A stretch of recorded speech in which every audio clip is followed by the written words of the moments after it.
Welcome back, fellas. I was gonna go for this one, but I decided to go for the clap. What's up, fellas? We're back. The AC is pumping out because it's fucking 1,000,000,000 degrees. The sun is right fucking there. New glasses, new shades. What do you guys think? Okay, something for the soul. Something for the soul, okay? Nothing too shabby, nothing too... Okay, do you guys remember when I was telling you that my knee was all fucked up? I don't know if you guys can see that. Okay, whatever, I'm not gonna show you. It's kind of gross. But yeah, it's Friday. Excited, going out today. Excited to be alive, excited to be experiencing life, excited for the sun. I'm excited for a bunch of fucking things. We're motivated. We're happy to be out here, outside of the crib, getting ready to do things, getting ready to think about fucking things. Exciting times, man. Exciting fucking times. What day is it even today? What day is it even today? You see, where's my fucking cell phone? You see this? I don't even know where my cell phone is. And I don't give a fuck. Today is probably, the 15th, 16th of April? Some bullshit like that. It doesn't fucking matter. Every single day is an opportunity, fellas. Okay? Every single day is an opportunity. You gotta get the most out of every single day. Every single day has 24 hours. Make sure we're hustling. Make sure we're grinding. When I say grinding, I don't mean the app. I mean grinding, doing things, getting better. This is sounding like a motivational episode. It isn't. But just be excited about fucking life, fellas. Okay? Get out there. Let's fucking go, fellas. Okay. What do I have for today? First of all, I have this. This is something that I hope it doesn't happen during this episode, but I'm in a parking lot, right? And the camera, that's a school. Literally, that's a school over there. I'm scared someone might think I'm fucking recording the school, which I'm most definitely fucking not. Behind me is just an old fucking car. I've never been able to get old cars. I get like fucking, if you get like a Ferrari that's from the 60s, okay? That's shabby looby doo, you know what I mean? That's fancy. Now, if you get me a fucking Nissan from the fucking 70s, you're broke. You're broke. This ain't bougie, this ain't fancy. You're broke. Vintage look. Yes, I drive my vintage looking car. No, you're broke. You're broke, brother. There's this great expression in Portuguese, which is let's put the dots in the eyes. You know the letter I? The letter I, right? It has a dot. In Portuguese, we have this expression, putting the dots on the eyes.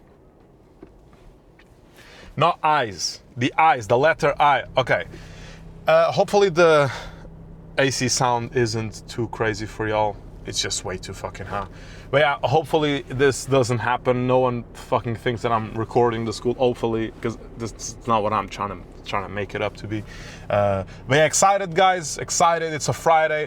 Been writing a bunch. Yesterday, the gig that I went really well. I wouldn't say really well. I definitely fucking bombed, which is the goal. The goal is to bomb, fellas. The goal is always to bomb. The goal should be to bomb. It shouldn't be, every single set shouldn't be going well. The only sets that should technically be going well are the showcases. Open mics, if you're not at least bombing a little at an open mic, you either are the next big fucking thing or you're not getting better. I've only been doing this since September. So I've only been doing comedy since September 2025, okay? And I think that if you're going on stage on an open mic night and you're not bombing, you're not getting better, fellas. You're not. You're doing it for the ego, which is fine. Some open mics, I say, fuck it. Let's treat this as a showcase. You think I'm gonna bomb on a Monday night? Fuck no. I'm about to turn this shit up. I'm about to do some crowd work. I'm about to say you were on the Epstein files. You know? Sure, we can have those types of nights here and now and then. But I think most open mic nights, it's not that you're trying to bomb, but you're always trying new stuff. You're always polishing your material. You're always trying to be better. I think you can only get better if you're bombing. Okay? Bombing, I once heard someone say this. I think it was Dan Soder. The great Dan Soder. I don't know why I just called him the great Dan Soder like he's fucking Alexander the Great.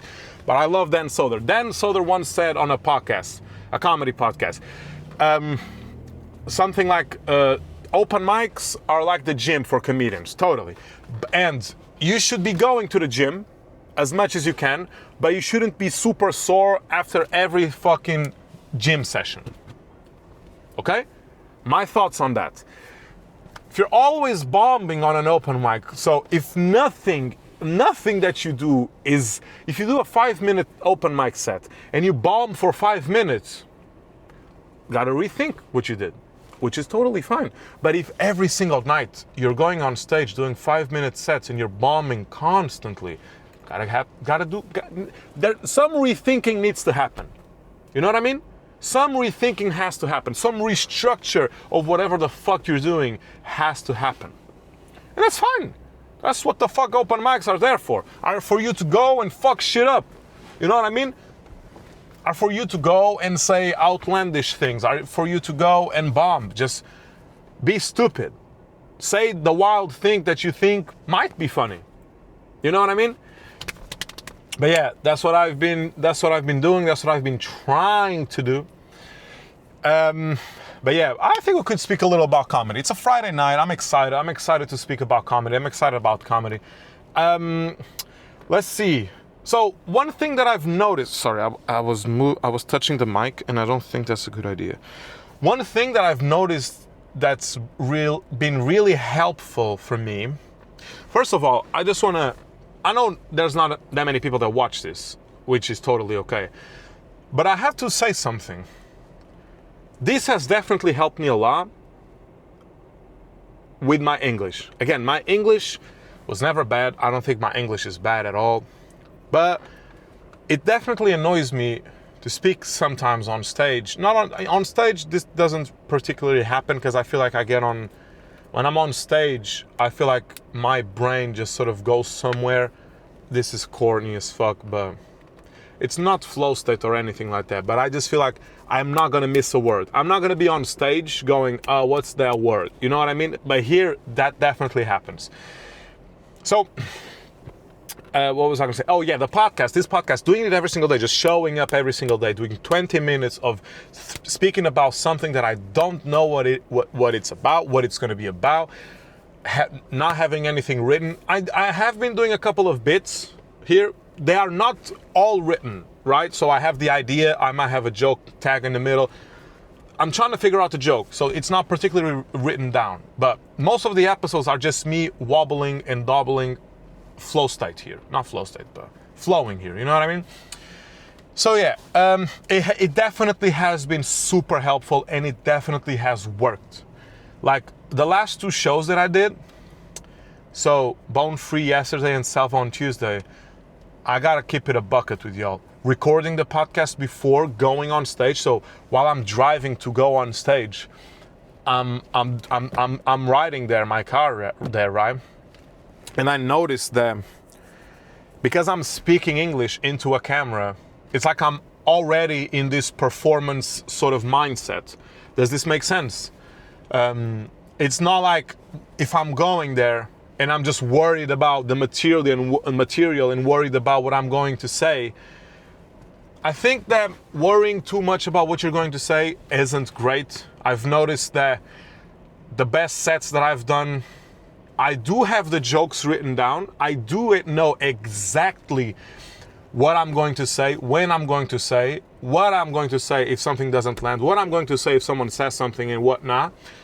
I have all those things prepared, but at the same time, I do have noticed that the sets that I don't have completely written down, and there's room for me to interact with the audience.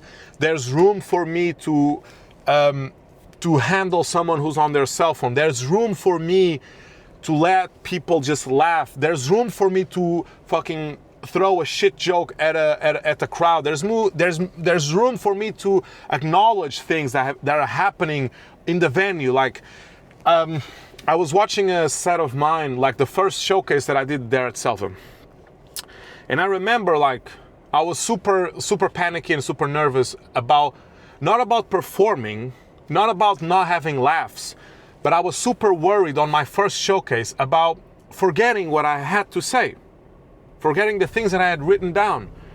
I wasn't worried about bombing. Of course, I wanted for it to go well, obviously, but at the same time, I was more worried about not knowing what to say next, because I should know exactly what I was going to say, because I had all my jokes written down, every single fucking thing, tit for tat, everything was written down. And lately, I'm watching my set, and I'm noticing that there's things going on in the audience. Like I say some premise or some joke, and there's this lady who she couldn't stop laughing. She was going crazy over it, and she was like the only person laughing. And because I had like 5 minutes of written down jokes, there wasn't room for people to breathe, the laughter to breathe. There wasn't room for me to do any crowd work, any acknowledgement of the things that were happening. Like this lady just couldn't stop laughing. If that happened nowadays, I would probably just look at her. You know what I mean? I would probably just go like, you know, some bullshit. Like I don't know. I'm just thinking out of my ass here, but you know what I mean? Like I feel like leaving breathing room in your set and not being worried so much about having 5 minutes of written things has been really good for me. For example, the last sets that I've done, for example, the Selva set, I wanted to do some crowd work. I haven't been doing crowd work. I feel like crowd work, I'm okay at it. I think I can do some funny crowd work that doesn't revolve completely around of just asking the same questions that the host already does, which are, where do you live? What do you do for work? What do you blah, blah, blah? What do you na, na, na, na, na? You know what I mean? I've been enjoying doing the crowd work there. So the Epstein joke that I have, I don't know if you guys saw that, you definitely didn't, but I have an Epstein joke now there. If you Google my name, if you Google Pitbull, the artist shows up before the dog. If you Google fucking blah, blah, blah, if you Google my name, Olivia Rodrigo shows up. If you Google the Epstein files, this guy's name shows up. No, if you Google this guy's name, the Epstein files, all show up. I kind of consider this crowd work because I'm doing this to a person in the audience, you know what I mean? And then I have this little playful like joke with him where I say gotcha twice, then I show up my fist, he shows his fist, I pull down, gotcha 3 times. You know what I mean? This sort of playful thing, I feel like that's been working really well for me because I don't consider myself the most confident person in the world at all. But at the same time, I feel like I'm pretty good at faking it. I feel like I'm pretty good at pretending that I'm really confident in a position that I shouldn't be confident at. And I think that's been working really well for me on stage. Like I've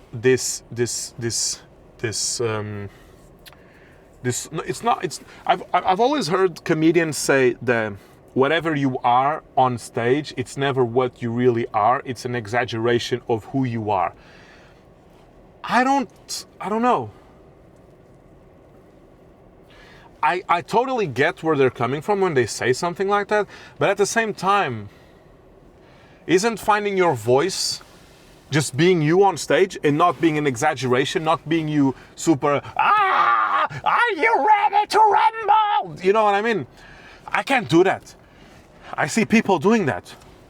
And I think that works super well to get like energy in the room and whatnot, but I can't be, there's no fucking way I'm ever going to be a guy that's going to go and say, come on! I've been doing that as a joke. Like I get on stage, I'm like, come on!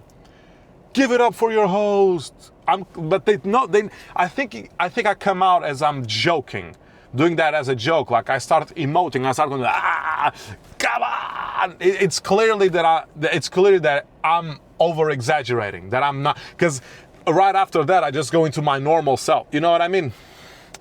But at the same time, like, yeah, I think, for example, something that I've been trying to do a lot is trying to write more personal material, which I've heard that it's a great way to finding your voice. Because one of the important things about stand-up that I've heard people say on podcasts and whatnot is what makes you different from the other comedians. I'm watching this show now on Prime, which is sort of a documentary about a couple of comedians who are trying to get on this Just for Laughs festival, right? And I see a lot of them talk about just having to do personal material and having to do personal jokes and have to speak about their lives and their stories and whatnot and trying to make those funny. I totally get that. And I do think that's way harder than just writing a stupid fucking joke.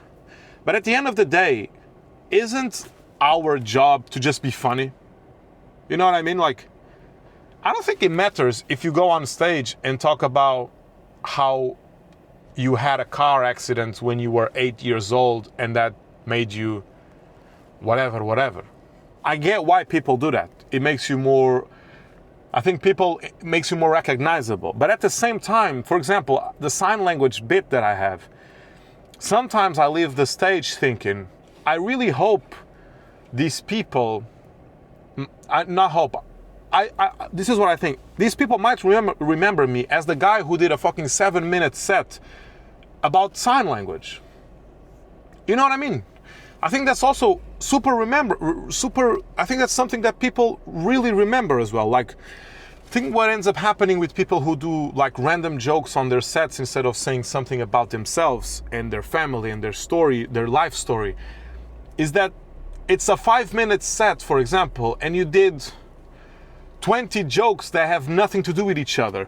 But if you do a 5-minute set, a tight 5, let's put it that way, about sign language, I think people leave the stage going, I'm making this up, right? But let's pretend, I really liked the guy who did the set about sign language. I think it's harder for people to leave the stage and go like, because I've watched a lot of shows in my life. I don't think there's only been one comedian that I've left, there's been 2 comedians that I've watched on like a big event, not like these random Wednesday nights, right? Only 2 comedians that I've ever watched that I've left the theater, the stage, not the stage, the event, remembering jokes. Like, one of them was Jesselnick's elevator joke he did on his previous special when he came to Portugal, and I watched that. And another one was by this comedian Sean Murphy, who was opening for Mark Normand when Mark Normand came to Lisbon like 3 to 4 years ago.